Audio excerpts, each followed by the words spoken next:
Perudo, ce dont vous allez vous rappeler principalement, c'est de la tension qu'il faut y avoir autour de la table. Tension positive, bien entendu, mais de cette pression que vous allez pouvoir avoir.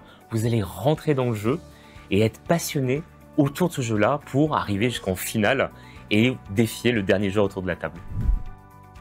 Alors Perudo, on édite le jeu depuis les années à peu près 2010, mais c'est un jeu qui a une vraie histoire derrière. C'est un jeu qui a été créé fin des années 80, début des années 90, par un auteur qui s'appelle Cosmo Fry, et qui, lors d'un voyage au Pérou, il avait un ami péruvien, et il s'est rendu compte, avec son ami péruvien, et dans toutes les familles dans lesquelles il allait, que chaque famille gardait plein de dés, qui avaient tous des formes un peu différentes, des couleurs différentes, et en faisait un jeu de bluff. Et ce jeu-là, en fait, Cosmo Fry, il a fait « je vais en faire un jeu ».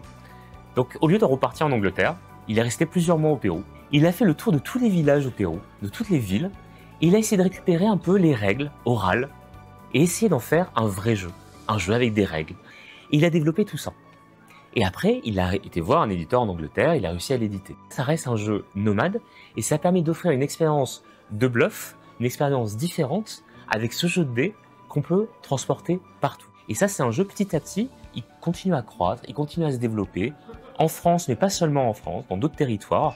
Et c'est un jeu sur lequel on compte beaucoup pour pouvoir le développer, notamment aux États-Unis prochainement. C'est vraiment quelque chose qui compte pour nous parce qu'on considère que c'est vraiment un jeu qui est accessible en termes de prix, qui est accessible en termes de règles, et qui surtout, c'est un jeu qui pour nous, dans 10 ans, dans 20 ans, dans 30 ans, doit arriver à encore un plus grand niveau qu'il n'a été jusque-là.